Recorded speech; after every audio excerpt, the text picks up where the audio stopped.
Rusame reader, Crowsong, and today I will be reading to you from Sinclaire Academy by Ivy127. Now, on to Chapter 4.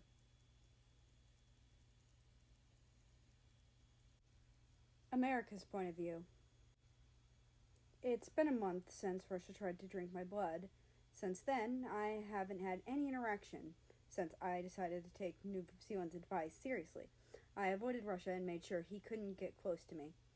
I moved seats in our language class so we wouldn't be next to each other, and every time I met him in the hallway, I went the other way. Being attacked by a vampire leaves a mark on you, and it's better to be safe than sorry. I often notice New Zealand looked at me whenever she's near me. Sometimes she even smiles at me. I don't know why, though. Her attitude is confusing to me. She seems nice, even though her friends look intimidating.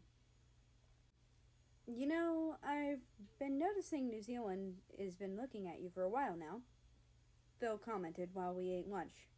He sounded suspicious of me. Maybe because she realized we are beautiful together, I answered jokingly.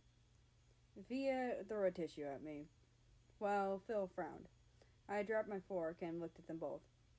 But seriously, I don't know why. I lied. If I told the truth, they wouldn't believe me anyway. The attention left me when almost all the students in the dining hall looked at the double doors, and the fearsome four entered. Like everyone else, I couldn't help but stare at them too, especially Poland. Poland showed herself on the second day here. I was awestruck by her beauty the first time I saw her walking in the dining hall. But I wasn't alone. I remember that everyone stopped what they were doing and stared at her when she came in with her friends. The four of them sat at their usual table in the middle of the hall. Poland sat between Australia and Russia, while New Zealand sat next to her brother. As usual, everyone's eyes were on them.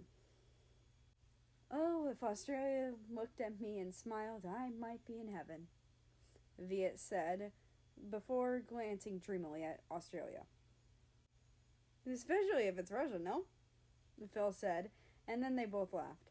I just shook my head at them. Viet sighed after laughing. Hey, no, don't get your hopes up. The word smile is not in his vocabulary, eh? How so? I asked. She turned to face me. Tell me, in the time you've been here in Sinclaire Academy, have you ever seen Russia show any emotion? I'm not complaining, but I hope he shows emotion at least once, just so it's not in my dreams to see his smiling his face. I stopped myself from laughing when Viet said that. Well, someone's a fan. Fangirl, I teased. She stuck her tongue out at me. Being a fangirl is the only exciting thing in my life. After a while, Viet took out a stainless steel box from her bag. She opened it and took a syringe out with red liquid. What's that? Animal blood mixed with a small percentage of human blood and the formula, she answered. She sighed before sticking the needle in her skin. Then she bit her lip, probably because of the pain. Human blood? When Viet looked at me, she must have noticed the confused expression on my face, so she explained what she was doing. This is our blood dosage. As part of our blood diet, we have to inject it regularly to stop our body from craving human blood. The formula that the Vampire Council developed is its base. Every week, we are given different versions, and we have to observe for a few days whether our body will reject it or not. If our body is okay with it, the council will continue to give us the same version, but they will reduce the human blood less and less until we get used to it being less. We need to do this continuously, because if we stop, we would crave a huge amount of human blood, she said. I've been injecting the same mixture for 2 weeks now. My body is starting to get used to it, but I still need to go out and hunt because of the amount of animal blood in it isn't enough. I nodded at her explanation, and then she continued speaking. The Vampire Council obtains human blood from blood banks. There are humans who are willing to donate their blood to foundations because they know how it's for their benefit. We can't lose human blood from our diet, even if it's just a small percentage. We just need it to keep going. I looked at her until everything she said sank into my brain. It's hard for us to start living this kind of lifestyle, but this is the order of our superiors, so we can't do anything but obey. If we want to study here in Sinclaire Academy, we must agree to be subjects of experiments regarding the blood diet. Viet added, vampires sacrifice a lot, especially those who studied here in Sinclaire Academy. I wonder what the outcome of the Vampire Council experiment would be regarding the blood diet. It would certainly benefit humans more than vampires. Vampires have been practicing the blood diet for a long time now.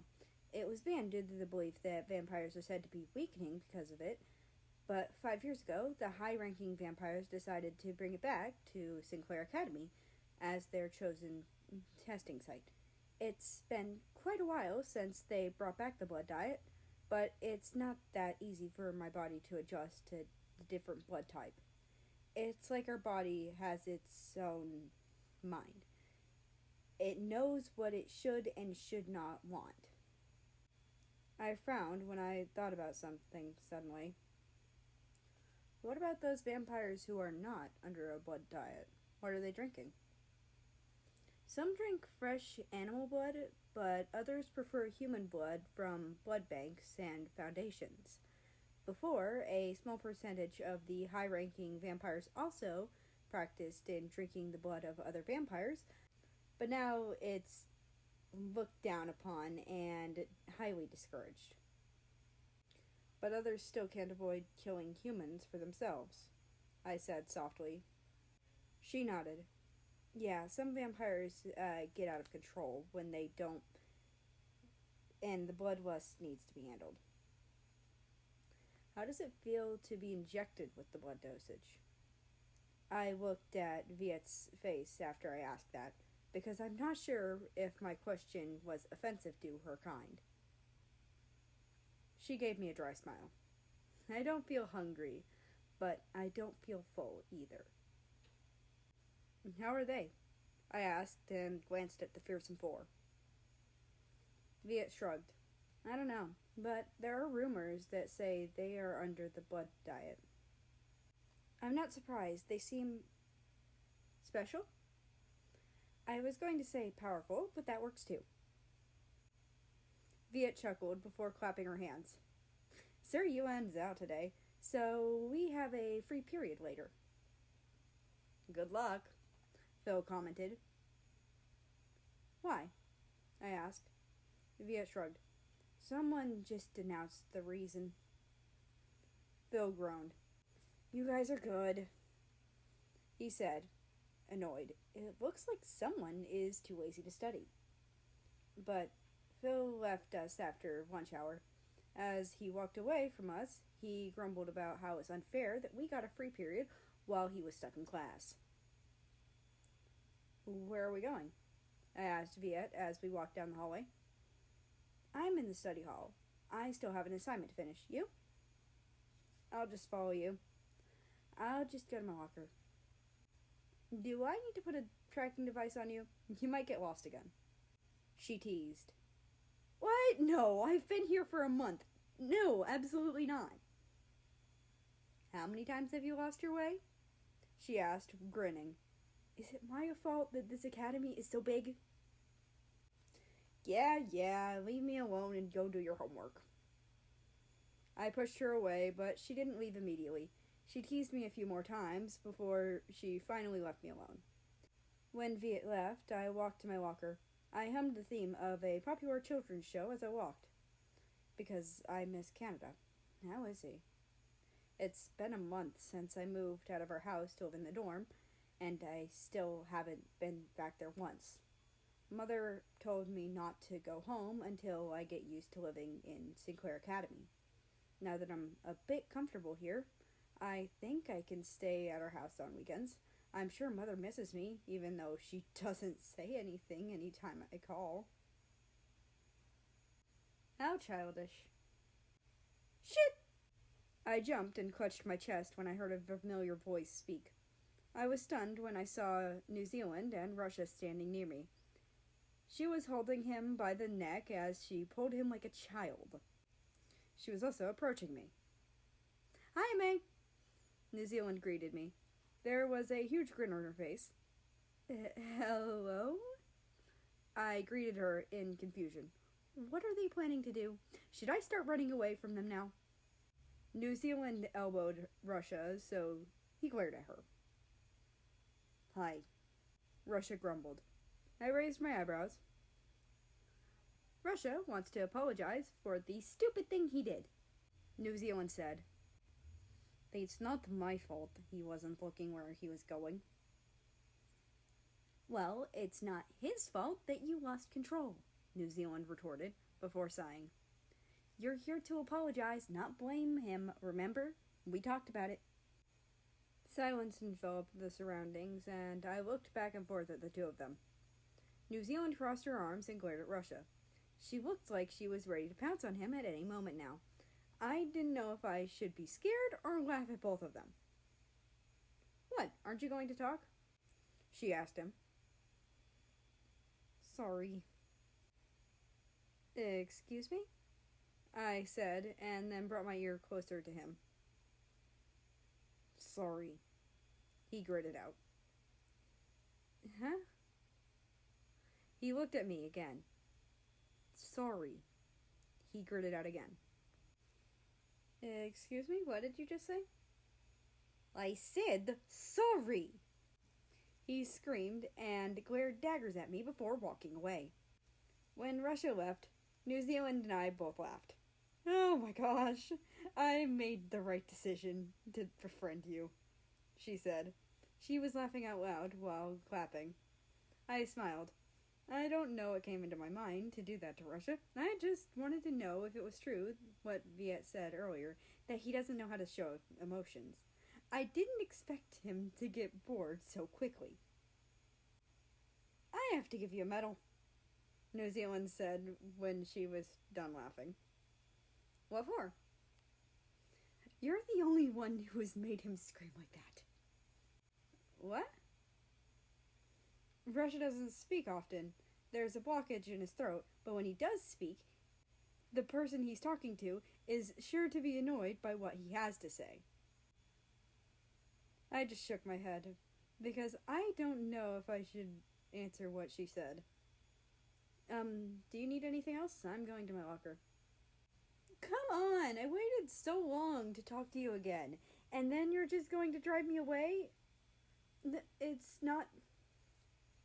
I'm just kidding, she said while smiling. But really, I want to talk to you. You have really got my attention, United States of America. Is that a good thing? I asked. She only answered me with laughter. I looked at her carefully and noticed that her eyes were hazel brown and her face was very smooth. It's as if the pimples that have grown there are shameful. Is it your free period? She asked. Then she started walking. I followed her. Yes, I answered. You don't have class? I have, but I decided to skip it because I knew you'd be here. How did you know? She shrugged. I can see the future, but only a glimpse of it. And I can also sometimes locate a human or vampire once I have touched them. You have superpowers? We call them abilities, America, not superpowers. That's too mainstream, she said, laughing at my ignorance. How? Remember that time Australia and I rescued you from Russia? I touched your forehead then. I racked my brain to remember that day. It took a few seconds, but I remembered too. She did touch my forehead then. That's how my ability works. Once I've touched you, I can find out where you are most of the time. But don't worry, I don't always use my ability. I value privacy. What about the glimpse of the future thing? She shrugged. Sometimes I get visions of the future, but only glimpses. The images I see are not clear yet because I haven't mastered that ability. I'm still confused. You'll understand it someday. She looked at me as we walked. I noticed you're not too familiar with vampires, are you? So I've been told, I said sarcastically. What gave it away? Is it that I called your abilities superpowers, or when I asked too many questions? None of those things. Huh? What?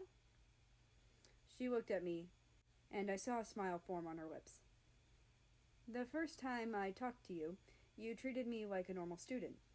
You weren't afraid of me. I wasn't scared of her when we first met. I was more afraid of Russia then. I noticed that New Zealand was walking out of the building, but I continued to follow her. You see, most of the students here get scared when I talk to them, she said. Why? You seem really nice. Wow, you really don't know anything about vampires. I'm sorry. I scratched the back of my neck nervously. Because we just moved here to Hangrove, and the vampire population where I used to live is very small, so I'm not familiar with people like you. I can follow what you say anyway, though. Something you still don't understand? I nodded. Come on, I have something to show you. I know you haven't been there yet, she suddenly said, and then grabbed my hand. I couldn't do anything but stand by her while she pulled me somewhere. We ran to the back of Building B. I have never been to this part of the academy before. There are so many tall trees and dead ones. The grass here glows with the window's tint. We stopped in front of a gate. It was a very high gate. I looked up at it and saw the Sinclaire Academy crest at the top. I glanced at the other gate and gasped when I saw where we were. Why is there a cemetery here? America, welcome to Sinclair Cemetery, she dramatically said, and then extended her hand to the gate as if she were paying homage to it. From where we were standing, I noticed some of the dead grass on the other side of the gate, and various kinds of statues scattered there. I was suddenly terrified. It looks like a cemetery has been here for a long time. Who in their right mind would put a cemetery inside of a school? What are we going to do here? I stuttered. You know very little about us, don't you? Then I'm going to teach you, she said before smiling and clapping her hands together. An excited glint appeared in her eyes. What? The best way to learn about vampires is by asking one, of course. She winked at me and then pulled me inside of the cemetery. Don't worry, I'm going to teach you everything you need to know about vampires. New Zealand, can we go back? I don't want to be here anymore. I persisted while New Zealand pulled me into the cemetery. We're almost there, she replied. She didn't even look at me.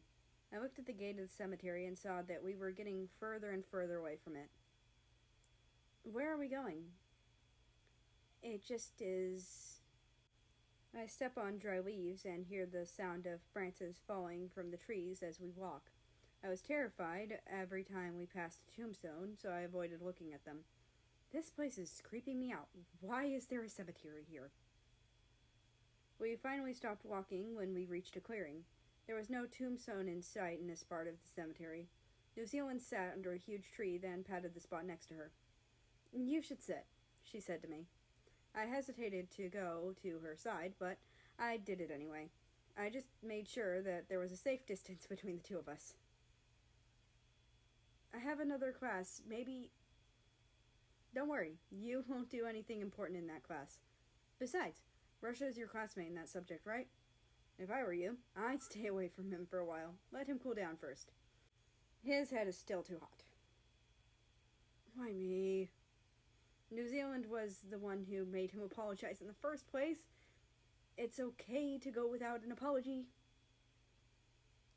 Is he going to attack me? Oh God, no.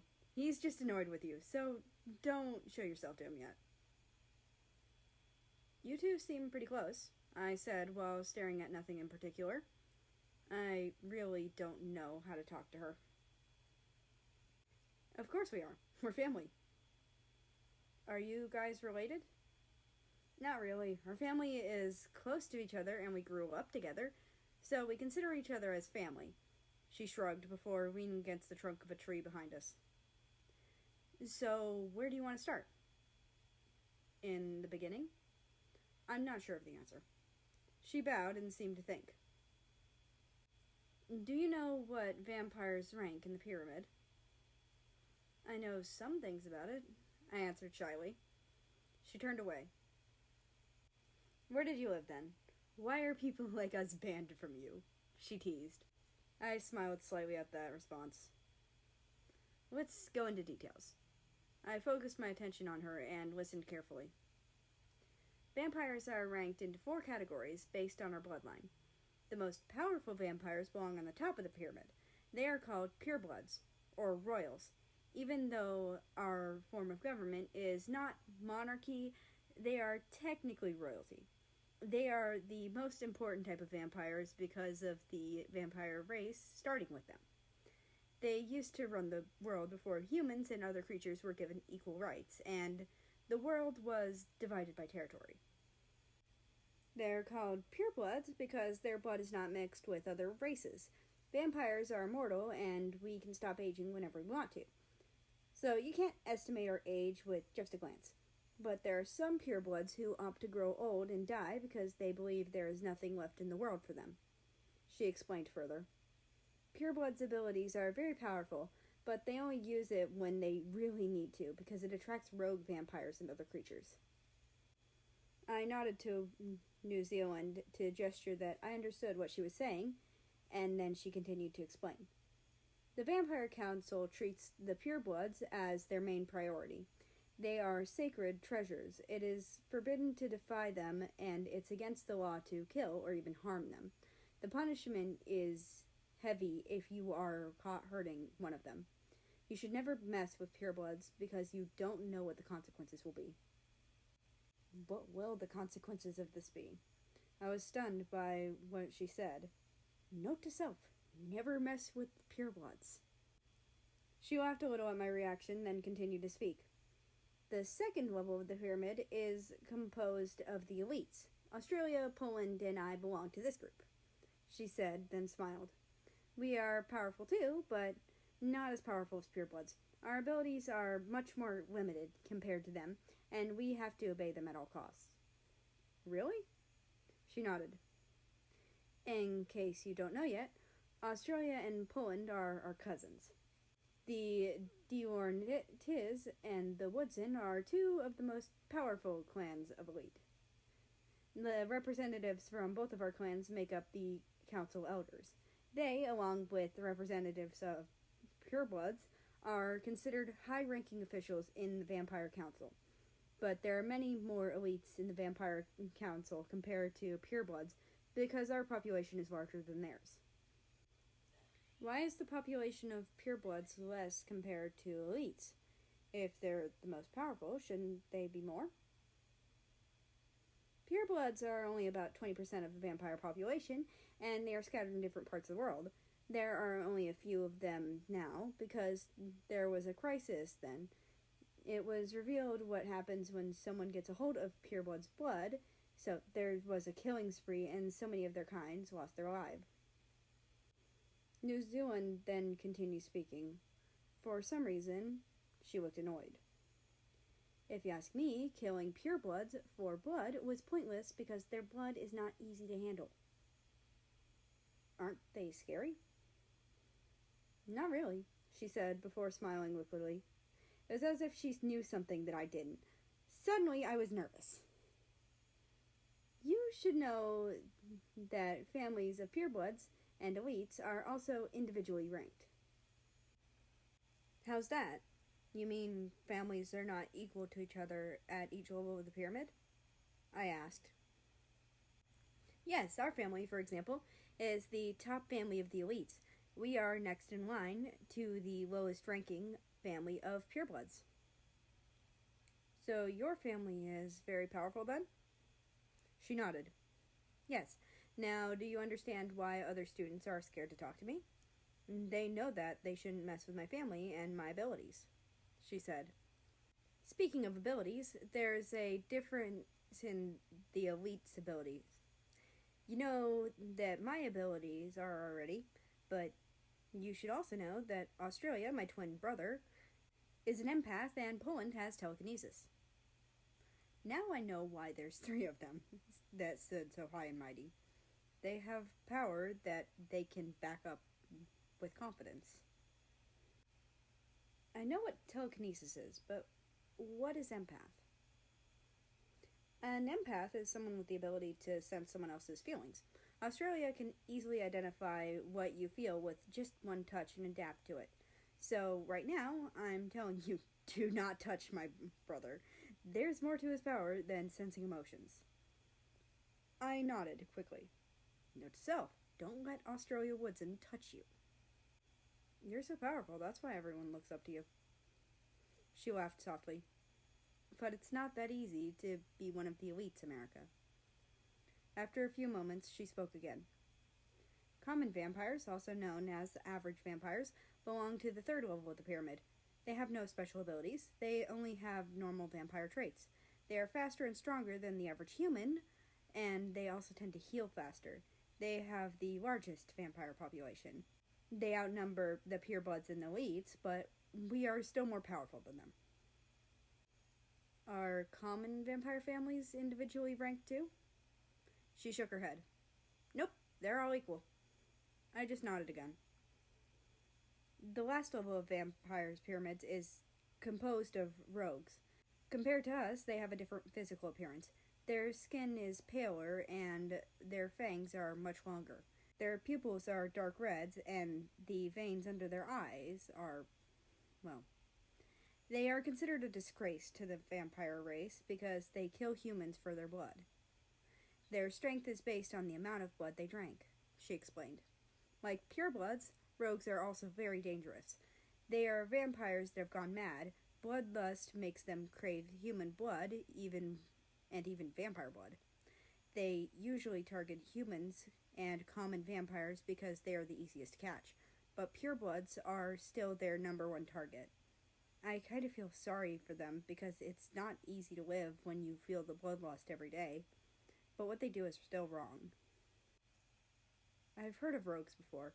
As far as I know, a few of them are scattered here in Hangrove, and that's not surprising because Hangrove is known for having the biggest vampire population in the country, and it's expected that there are types of vampires living here.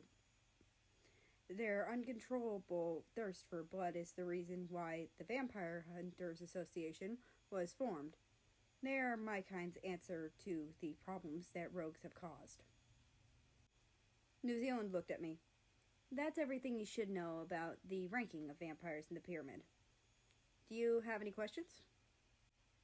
I shook my head, even though what she had said hadn't sunk into my brain yet, and I was still a bit confused about some things. I was overwhelmed by the breadth of vampire society, but at least now I know something about the ranking of vampires in the pyramid. That's a start. Well, let's head back then. New Zealand stood up. The breeze was clear today, and I thought it would be nice to stay here for a while longer. I glanced at New Zealand. It's exciting that I am talking to a member of the most powerful family that belongs to the elites, but suddenly I thought of something. New Zealand, I have a question. She looked at me and raised an eyebrow. What is it? If you, Australia, and Poland are elites, what about Russia? She smirked. I thought you'd never ask. If your families are close, that means he's also a high-ranking vampire, right? He's a high-ranking vampire, all right, she said. Her eyes were suddenly filled with mischief. In fact, Russia has the highest ranking of all of us. What do you mean? She leaned over to me and whispered something in my ear. Russia Sinclaire is a pureblood. And that's the end of this chapter. I hope you enjoyed. And Jesus Christ, it was long. Anyway, I'd like to invite you to join the Discord, which is linked down in the description below. That being said, I hope you have a nice rest of your day, night, or whatever it is for you. Just enjoy your time. And I will see you tomorrow.